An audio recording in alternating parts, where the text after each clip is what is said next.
Have you ever felt like you're working incredibly hard, just totally grinding it out, but somehow getting absolutely nowhere? Well, welcome to This Explainer. Today, we're embarking on a journey that goes way, way beyond your typical superficial self-help advice. If you're looking to achieve a literal quantum leap in your personal and interpersonal effectiveness, you are in exactly the right place. We're going to unpack the deep, foundational principles that actually govern true, lasting success. Okay, let's dive into this. I want you to imagine you're trying to find a specific landmark in downtown Chicago. You're trying so hard, but because of some crazy printing error, the map you've been given is actually a map of Detroit. I mean, can you even imagine the frustration? You could try harder, you could double your speed, be super diligent about your route, you could even change your attitude and just try to think positively about being lost. But honestly, no matter how positive your attitude is, you're still completely lost. The fundamental problem isn't your behavior, and it doesn't have anything to do with your attitude. It has everything to do with having the wrong mental map. And that concept right there, the mental map, is at the very core of our source material today. Stephen R. Covey's absolutely legendary book, The 7 Habits of Highly Effective People. This text has impacted literally millions of people precisely because it tackles exactly why so many of us struggle with these deep, chronic problems. Problems that quick little social band-aids simply cannot fix. So throughout this explainer, we're going to explore how to shift our maps to truly align with reality. Now, what's really interesting about this slide is the stark contrast we're looking at. For the last 50 years or so, success literature has been totally dominated by what's called the personality ethic, represented by those theatrical masks. It's all about social image, quick fixes, and slick influence techniques. It's essentially the illusion of a get-rich-quick scheme, but applied to human interaction. But the foundation of true success, that's the character ethic, represented by the deep, unshakable roots of a strong tree. This involves core traits like integrity, humility, and courage. See, the character ethic recognizes that human relationships are natural systems based on the law of the harvest. You reap what you sow. You can't fake a harvest, right? You actually have to put in the real work over time. So to move from that superficial personality ethic down into the deeply rooted character ethic, we really have to understand our paradigms. A paradigm is simply your mental map. It's the frame of reference through which you perceive and interpret the entire world around you. And the absolute game-changing realization here is that we do not see the world as it actually is, but as we are conditioned to see it. If your mental map is flawed, your actions are just going to inevitably be flawed too. In fact, in a lot of cases, the way we see the problem actually is the problem. Let me recount this incredible naval story from the source text to brilliantly illustrate what we call a paradigm shift. So a battleship captain is at sea in super heavy fog. He sees a light ahead on a direct collision course and radios for the other ship to change course 20 degrees. The reply comes back, advisable for you to change course. Furious, the captain signals back, send, I'm a battleship, change course 20 degrees. The flashing light simply responds, I'm a lighthouse, your call. Bam! That instant realization, that's a paradigm shift. It proves that there are objective realities out there, principles, that act as unmoving lighthouses. We have to align our paradigms with them because you can't break natural laws. You can really only break yourself against them. Aligning with these principles takes us on a fascinating journey of human growth, known as the maturity continuum. Just like the growth of that strong tree we talked about, this is a fundamental inside-out process. Look, we all start at step 1, dependence. That's the paradigm of you take care of me. Then, through deep internal growth, we move to step 2, independence, the paradigm of I can do it. But actually, independence isn't the final goal. To truly succeed at the highest level, we have to reach step 3, interdependence. That's the paradigm of we can do it together. And here's the catch. You absolutely cannot shortcut this natural evolution. There's just no way. You cannot achieve public team success before you've actually achieved private self-mastery. So the crucial point is, this brings us to the private victory. These first 3 habits are the absolute non-negotiable foundation required to move you from dependence to true independence. Let's look at the very first one. Habit 1 is be proactive. The central idea here is a big one. You are the programmer of your own life. This is the profound difference between being acted upon by our environment and actually taking the initiative to act. Being proactive means utilizing your own resourcefulness. Crucially, it means realizing that between any stimulus, like, say, someone unexpectedly cutting you off in traffic, and your response, there is a space. And in that space, you have the ultimate freedom and the power to choose how you'll react, rather than just snapping and reacting automatically. Once you accept that you're the programmer, Habit 2 tells you to begin with the end in mind.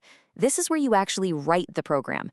It requires us to establish a clear, unchanging, principle-centered core. So instead of letting your life be totally dictated by random circumstances, or your bank account, or the shifting opinions of everyone around you, you use your internal compass. You envision your unique contributions to the world, and you let that vision guide every single one of your daily decisions. And then comes habit 3. Put first things first. Think about it like this. If habit 1 says you're the programmer, and habit 2 is writing the program, habit 3 is actually running the program. This is the daily, grinding practice of effective self-management. It means proactively organizing and executing your life around your absolute deepest values. It's about prioritizing those highly important, but maybe not screaming in your face urgent goals. Covey calls these quadrant 2 activities, things like relationship building, long-term planning, and deep work. We have to prioritize these instead of just constantly putting out the noisy, urgent fires of the moment. To maintain our independence over the long haul, we really have to grasp a paradigm of effectiveness based on Aesop's classic fable of the goose and the golden egg. You probably know it. Imagine a farmer whose goose lays a beautiful golden egg every single day. But the farmer gets greedy, right?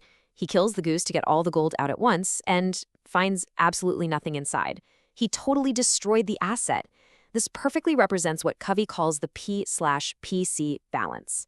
In our lives, the golden egg is P for production, our short-term results. The goose is PC for production capability, our long-term health and our actual ability to produce those results. Effective living requires a really vital balance between the two, because constantly neglecting your capacity to produce will ultimately completely destroy your results.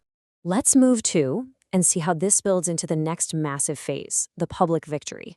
Having mastered independence, you now have the deep, strong roots required to actually engage with others through teamwork, real cooperation, and communication, utilizing habits 4, 5, and 6. Habit 4 is think win-win, and honestly, it is a total overarching philosophy of human interaction. See, a lot of us are heavily scripted in a win-lose mindset. It's a scarcity mentality that views life as this giant zero-sum game, where my success absolutely must mean your failure. It's very authoritarian. Win-win, by contrast, is rooted in an abundance mentality. It's the firm belief that there is a third alternative. It's not your way and it's not my way, it's a mutually beneficial higher way. But achieving this demands real maturity. You need high courage to clearly express your own needs while simultaneously demonstrating high consideration and deep respect for the needs of the other person. So, how do we reach that elusive win-win solution? We utilize habit 5, seek first to understand, then to be understood. Way too often, we just listen with the intent to reply. We're operating from a low emotional level while freely handing out all this high-level advice. True empathetic communication requires enormous patience, total openness, and real emotional strength. When you genuinely listen to another human being, like really hear them, you make massive deposits into what Covey calls the emotional bank account. And just like a real bank account, a high balance means you have a super high level of trust, which is absolutely mandatory for real problem solving and open communication. When you combine that pure motive of win-win with the real skill of empathic communication, you unlock habit 6, synergize. Synergy is the incredible realization that the whole is truly greater than the sum of its parts. In synergy, 1 + 1 doesn't equal 2, it equals 3, or sometimes way more. But why is it so miraculous? Because it actively leverages the differences between people rather than just tolerating them. It's like a giant puzzle. It's the creative result of actually valuing our diverse strengths, compensating for each other's blind spots, and engaging in true, unscripted cooperation. And this brilliantly illustrates our final point, because all of these habits require immense energy and focus. Which brings us to habit 7, sharpen the saw. Picture a guy in the woods, feverishly trying to saw down a massive tree. He's completely exhausted, sweating bullets, and making very little progress. You walk up and suggest he take a break to sharpen the saw, and he snaps back, "I don't have time to sharpen the saw, I'm too busy sawing." Right? That is the exact trap so many of us fall into. Habit 7 is the personal production capability that preserves and enhances your absolute greatest asset, you. It is the vital, daily habit of continuous self-improvement. Sharpening the saw means proactively renewing yourself in 4 specific dimensions: physical, spiritual, mental, and social/emotional. This isn't just about taking a vacation once a year. It's about a balanced daily investment in your own total well-being. Think of it as a mandatory gift to yourself. Emphasizing this regular renewal is literally the single most powerful investment we can ever make. It is the absolute fuel that empowers you to live the other 6 habits and drives you up a wonderful continuous upward spiral of growth. As we wrap up this explainer, I want to leave you with a vital question to really chew on. What specific action will you take today to sharpen the saw? I challenge you to stop hacking away at the superficial leaves of attitude and behavior and instead strike right at the root of your paradigms. Commit today to that upward spiral of continuous learning and doing. These principles of effectiveness are just waiting for you to practice them. Thanks so much for joining me on this journey today.